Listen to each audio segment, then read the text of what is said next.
Dzień dobry. Zapraszam na kolejny odcinek z cyklu Pelargonie.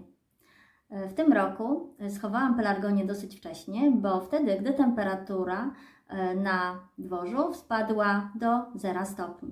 W poprzednich latach robiłam to wtedy, gdy już temperatura spadła poniżej 0 stopni, bo prognozy pogody nie zawsze się sprawdzają.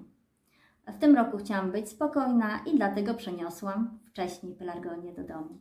Do odcinka, który nakręcałam 2 lata temu o przechowywaniu pelargonii, chciałabym dodać kilka spraw, które dla niektórych mogą okazać się ważne. Wcześniej, jeśli mocno padało i ziemia w skrzynkach była bardzo mokra, doprowadzam do jej przesuszenia. Te pelargonie, które były narażone na bezpośrednie działanie deszczu, przestawiam pod ścianę budynku lub pod dach i dopiero po przesuszeniu wstawiam do domu. Dlaczego nie od razu? Bo na dworzu jest lepsza cyrkulacja powietrza i pelargonie jeszcze korzystają z większej ilości światła, by lepiej później przezimować.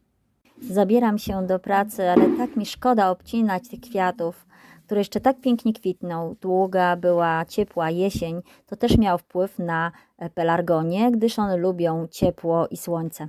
Niektóre ze skrzynek pelargoniowych nie obcinałam mocno pelargonie, zostawiłam takie długie pędy celowo, gdyż w następnym roku chciałabym, żeby niektóre z nich rosły na wysokość, nie tyle na szerokość, tak żeby były widoczne przy barierce. Dobrze, do formy pionowej, wtedy mniej więcej miejsca jest. W chowaniu łatwiej, bo też one łatwiej mi się po prostu przechowuje.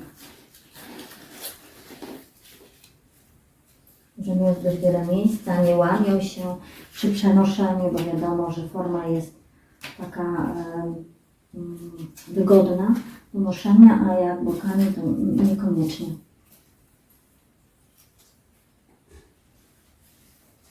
Tu odcinam tylko żółte liście, ewentualnie jakiś przekwitły kwiat i zostawiam kilka takich, żeby jeszcze tutaj pięknie wprowadzało mi ten nastrój letni. W listopadzie będą stały na parapecie, a resztę schowam do piwnicy. Dlaczego zimują kilkuletnie pelargonie? Otóż są odporniejsze na spadki temperatury blisko 0 stopni, a to jest bardzo ważne, szczególnie na jesieni. Są bardziej wytrzymałe na silne wiatry i szybciej osiągają duże rozmiary.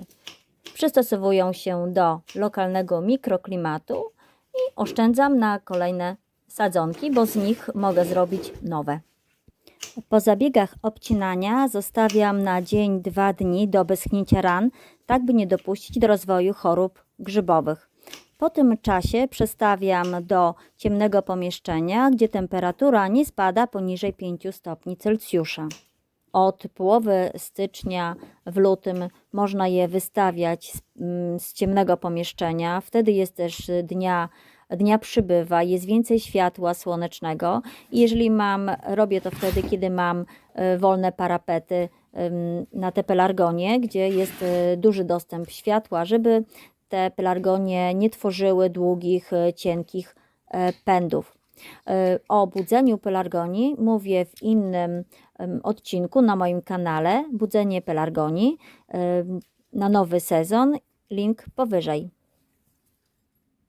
Oto jedna ze skrzynek z obciętymi pelargoniami. Jak widać, dosyć mocno jest obcięta.